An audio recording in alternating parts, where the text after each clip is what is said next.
Durante una década, la narrativa fue absoluta. Una península transformada en la fortaleza geopolítica más inexpugnable del continente europeo. Se proyectó como el símbolo definitivo de una potencia resurgente, el ancla naval indispensable para asegurar un control permanente sobre el Mediterráneo y el logro político supremo que consolidó el legado de un liderazgo allá por 2014. Sin embargo, las fortalezas más grandiosas suelen albergar un defecto fatal. Solo proyectan poder mientras puedan ser sostenidas. Hoy en día, el mismo botín que inició esta crisis global ha evolucionado hasta convertirse en el mecanismo exacto que está desmantelando las ambiciones estratégicas más amplias del ocupante. El territorio es fundamentalmente indispensable para ambas partes, pero por razones totalmente contradictorias. La paz sigue siendo una imposibilidad matemática mientras esta masa terrestre estratégica sirva como una base de operaciones hostil. Los sistemas de largo alcance emplazados en sus bases navales, fuertemente custodiadas, proyectan riesgos directos y continuos hacia la capital. Las rutas comerciales marítimas siguen restringidas, lo que paraliza de facto las ciudades portuarias del sur y limita el comercio internacional.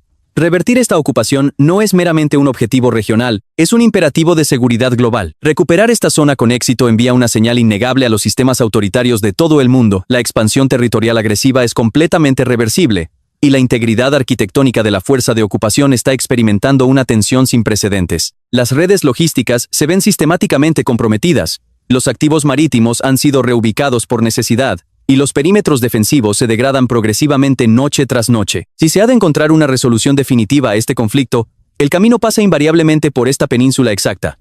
Ambas entidades están atrapadas en una dinámica intratable. La nación defensora debe recuperarla, mientras que el liderazgo ocupante cree que nunca podrá permitirse ceder su control. La dinámica, sin embargo, ha dado un giro fundamental. Según evaluaciones estratégicas, incluidas las de excomandantes militares como el teniente general retirado Ben Hodges, este terreno dicta la totalidad del teatro de operaciones. Resuélvase el estatus de esta península, y la ecuación geopolítica más amplia cambiará por completo. El plan para este resultado se desarrolla a través de 3 etapas sincronizadas, la primera de las cuales ya está remodelando activamente el panorama. La geografía dicta la vulnerabilidad, y para comprender el enfoque en esta región específica, se debe analizar la topografía. Aunque técnicamente está conectada al continente, la logística operativa convierte a la zona en una isla funcional. Cada recurso requerido por las unidades militares allí estacionadas se canaliza a través de 2 puntos de estrangulamiento principales y altamente vulnerables, una importante infraestructura de puente al este y un corredor de carreteras al norte que atraviesa los disputados territorios del sur. Cortar estas arterias logísticas transforma una península fortificada en un puesto de avanzada aislado. La historia demuestra el resultado operativo inevitable de los puestos de avanzada aislados. En conflictos globales pasados, guarniciones masivas capitularon rápidamente una vez que se cortaron sus líneas de suministro vitales, como se vio en el Teatro del Pacífico y el Sudeste Asiático durante la década de 1940. Las estructuras defensivas seguían siendo formidables y los perímetros resistieron, pero la incapacidad de reabastecimiento determinó el resultado final. Más allá de las métricas militares, la región representa el centro de gravedad geopolítico y emocional. Sus puertos históricos son la única puerta de entrada para la proyección de poder hacia el sur, hacia el Medio Oriente. Perder este centro logístico equivale a la erosión total de la profundidad estratégica del sur del ocupante. Una resolución diplomática que favorezca en gran medida a la fuerza de ocupación en este punto establecería un precedente profundamente desestabilizador a nivel mundial, fracturando de facto y permanentemente a la nación y validando la adquisición de territorio por la fuerza. El método de recuperación, por lo tanto, no se basa en un enfrentamiento frontal directo, sino en un aislamiento logístico integral. Esta estrategia opera simultáneamente a través de 3 vectores, que se refuerzan mutuamente de forma continua, en lugar de ocurrir de manera secuencial. El primer vector se centra en el aislamiento absoluto, limitando cada ruta, puente, vía marítima y conducto energético que abastece al territorio. El objetivo no es necesariamente arrasar con la infraestructura masiva, sino simplemente anular su utilidad y detener el tránsito de bienes esenciales. Esta realidad operativa se está materializando en la actualidad. Los principales corredores de carreteras se encuentran ahora bajo vigilancia aérea e interdicción constante por parte de sistemas no tripulados. Las redes de partisanos han comprometido oleoductos energéticos críticos, y la principal flota naval ha desalojado por completo su cuartel general histórico. Las últimas grandes embarcaciones partieron hace meses. La lógica estratégica es innegable. Un asalto directo es innecesario cuando una guarnición puede ser separada de su red de sustento. Además, esta dinámica representa un profundo cambio de paradigma en la doctrina militar moderna. Una histórica flota de aguas profundas fue neutralizada de manera efectiva y forzada al exilio por un adversario que no posee una marina convencional propia, dependiendo por completo de la aplicación innovadora de tecnología de superficie asimétrica y no tripulada. El segundo vector implica la imposición de costos operativos y financieros insostenibles. En los últimos meses, los vehículos aéreos no tripulados de alcance medio han desmantelado sistemáticamente cientos de activos defensivos de alto valor. La asimetría financiera en estos enfrentamientos es asombrosa. Un sistema aéreo relativamente económico fuerza el gasto y la posterior pérdida de redes de interceptores valoradas en decenas de millones de dólares. Más allá de la mera asimetría de hardware, este teatro de operaciones se ha transformado en el principal campo de pruebas del mundo para la guerra algorítmica. Los intercambios diarios entre enjambres de ataque descentralizados y redes de guerra electrónica establecidas están impulsando un ciclo hiperacelerado de adaptación tecnológica, volviendo obsoletos los sistemas de defensa heredados en cuestión de semanas. Cada enfrentamiento impacta fuertemente en las reservas financieras y las capacidades de adquisición del adversario. La eliminación de instalaciones de radar clave ha creado puntos ciegos masivos en la vigilancia, abriendo de manera efectiva corredores operativos directos hacia los sectores occidentales del territorio. El tercer vector apunta a la estabilidad económica general y a la generación de recursos. Dado que las instalaciones de procesamiento de energía enfrentan interrupciones continuas y las capacidades de exportación disminuyen, la capacidad de financiar la postura defensiva se degrada significativamente. El objetivo final no se logra abriendo una brecha en el perímetro, sino agotando los recursos necesarios para dotarlo de personal. Este enfoque multifacético crea un dilema operativo ineludible para el liderazgo actual. Reconocen el deterioro, pero son estructuralmente impotentes para revertir las matemáticas subyacentes. Se están desviando enormes recursos para reforzar la península, lo que incluye la reubicación de baterías antiaéreas avanzadas y el despliegue de tecnología experimental. Sin embargo, esta concentración defensiva es precisamente la ventaja operativa que las fuerzas opositoras buscan explotar. Cada activo financiero y militar comprometido para asegurar la península es un activo ausente en las líneas de frente activas principales en el este. Esta es una trampa de recursos clásica e ineludible. Comprometerse en exceso con la fortaleza del sur deja vulnerables las operaciones orientales, una realidad evidenciada por ofensivas estancadas y el redespliegue de unidades aerotransportadas de élite para cubrir las vulnerabilidades del sur. En esencia, el liderazgo optó por priorizar la península sobre otras regiones en disputa, una admisión implícita de a qué fracaso estratégico le temen más. Por el contrario, la falta de recursos en la península acelera el éxito de las campañas de interdicción entrantes. Resolver un dolor de cabeza operativo genera inmediatamente dos nuevas vulnerabilidades sistémicas. Los paralelismos históricos son muy instructivos aquí.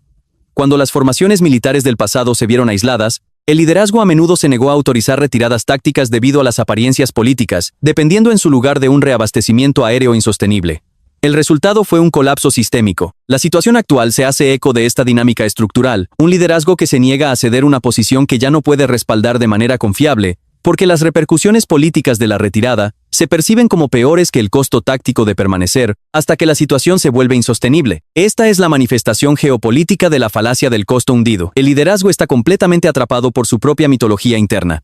Reconocer la realidad operativa sobre el terreno requeriría desmantelar la narrativa fundacional que justifica su propia autoridad. De este punto muerto surgen tres trayectorias potenciales. El escenario 1 implica un aislamiento acelerado, donde la infraestructura crítica, específicamente las principales conexiones ferroviarias, queda deshabilitada permanentemente, reduciendo la capacidad logística pesada a casi cero de forma casi instantánea. El escenario 2 presenta una degradación sostenida y metódica. Incluso si la infraestructura principal sigue siendo parcialmente operativa, la expansión de los corredores aéreos y la eliminación sistemática de las redes defensivas dan como resultado una erosión operativa a cámara lenta. La ocupación no colapsa abruptamente, simplemente se descompone desde dentro, creando un impacto psicológico devastador en el personal estacionado. El escenario 3 involucra el elemento de disuasión estratégica definitivo. Aunque años de retórica incumplida han diluido significativamente su credibilidad y eficacia como amenaza, los analistas estratégicos se inclinan en gran medida por la segunda trayectoria, ya que mitiga los graves riesgos de escalada y al mismo tiempo logra el resultado logístico necesario. Mirando más allá de las fronteras inmediatas, persisten las preocupaciones sobre expansiones territoriales incrementales en regiones desprotegidas a nivel mundial, una estrategia gradual diseñada para asegurar corredores estratégicos sin activar pactos de defensa colectiva. Sin embargo, la importancia de esta península se extiende mucho más allá de las maniobras militares. Dicta la viabilidad económica de toda la región, específicamente en lo que respecta al dominio marítimo y la estabilidad agrícola mundial. Históricamente, la gran mayoría de las exportaciones vitales de la nación atravesaron estas aguas, asegurando el suministro de alimentos para innumerables poblaciones en múltiples continentes. El bloqueo naval interrumpió severamente esta cadena de seguridad global. Esta no es simplemente una disputa geopolítica localizada. Es un motor directo de presiones inflacionarias globales. Cuando estas arterias marítimas específicas se contraen, Los efectos dominó no son solo conceptos geopolíticos, se miden de inmediato en el aumento del costo del sustento básico y la energía para los ciudadanos de naciones neutrales a miles de kilómetros de distancia. Si bien los corredores marítimos alternativos que bordean la costa occidental han restaurado con éxito los volúmenes de exportación a niveles cercanos a los de antes del conflicto, este arreglo sigue siendo intrínsecamente frágil y altamente contingente. Mientras la península siga siendo una base de operaciones hostil, la navegación comercial conlleva un inmenso riesgo, que se refleja en las altísimas primas de seguros y los prolongados tiempos de tránsito. La verdadera seguridad marítima y la recuperación económica están intrínsecamente ligadas a un cambio definitivo en el estatus operativo del territorio. Cada día que se mantiene el status quo, la cadena de suministro global asume el costo. La ejecución de esta estrategia multifacética requiere una coalición internacional decidida. Las herramientas de mayor impacto que facilitan la fase de aislamiento han provenido de socios externos. Los misiles de crucero especializados catalizaron la necesaria reubicación de la flota naval, sirviendo como punto de inflexión para el dominio marítimo. Los sistemas de cohetes avanzados degradan continuamente los nodos logísticos y las reservas de municiones en la retaguardia enemiga. Además, la integración de aviones de combate occidentales avanzados está alterando fundamentalmente la dinámica del espacio aéreo. Aunque no están diseñados para establecer una superioridad aérea total de inmediato, sus capacidades de carga útil introducen nuevas capas de complejidad que tensan severamente las redes de defensa de la ocupación. Sin embargo, esta coalición opera dentro de parámetros políticos y técnicos bien definidos. Las limitaciones en el alcance de las armas impiden atacar centros logísticos más profundos, y los temores políticos con respecto a la escalada a menudo retrasan el suministro de capacidades de ataque profundo esenciales, capaces de inutilizar permanentemente la infraestructura primaria.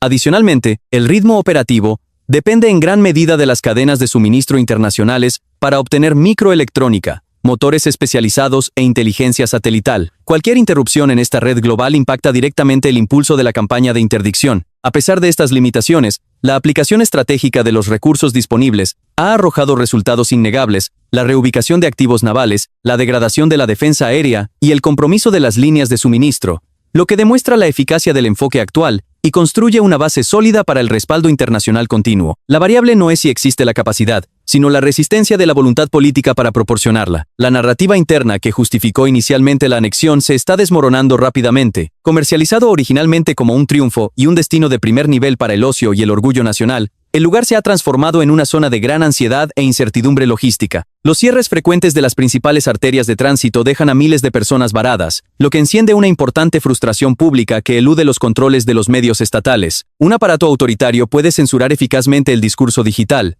pero no puede censurar la realidad física de un horizonte en llamas o una arteria de tránsito cortada. Esta disonancia cognitiva entre la invencibilidad difundida por el Estado y la vulnerabilidad vivida por el ciudadano crea una profunda fractura interna que ninguna propaganda doméstica puede reparar. El mercado inmobiliario ha experimentado una severa recesión, y la región ya no se percibe como un refugio seguro o un símbolo de fuerza. Además, los esfuerzos de movilización militar han impactado gravemente a la población local. A diferencia de otras regiones donde los individuos podían reubicarse cruzando fronteras para evitar el despliegue, los residentes de aquí se encuentran geográficamente restringidos. Las limitadas rutas de salida y el control militar continuo crean un entorno en el que la población está efectivamente aislada. Las discusiones sobre las evacuaciones de civiles resaltan desafíos logísticos extremos, ya que los mismos cuellos de botella que restringen el suministro militar también obstaculizan posibles movimientos civiles a gran escala. Asimismo, la persistente marginación de las poblaciones indígenas añade un profundo imperativo de derechos humanos al esfuerzo por restaurar el derecho internacional en la región.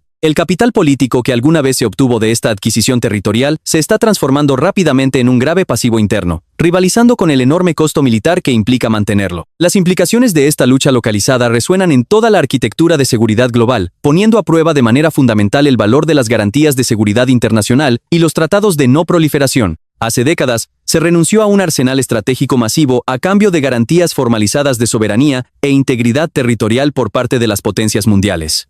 La posterior violación de este acuerdo, respondida principalmente con medidas diplomáticas y económicas en lugar de una aplicación decisiva, envió una señal peligrosa a la comunidad internacional. Los observadores en regiones fuertemente militarizadas y en disputa en todo el mundo, desde el Medio Oriente hasta el este de Asia, interiorizaron una sombría lección: renunciar a los elementos de disuasión supremos compromete la supervivencia nacional, y las garantías internacionales en papel son insuficientes para la defensa. Revertir la ocupación de esta península es el correctivo necesario para esa peligrosa narrativa global. Demuestra que los compromisos internacionales finalmente tienen peso, y que la expansión agresiva incurrirá en costos insostenibles. Los precedentes históricos dictan que los territorios ocupados rara vez se devuelven únicamente a través del discurso diplomático en una mesa de negociaciones, se recuperan mediante el colapso económico sistémico de la entidad ocupante o mediante la aplicación de una presión militar abrumadora.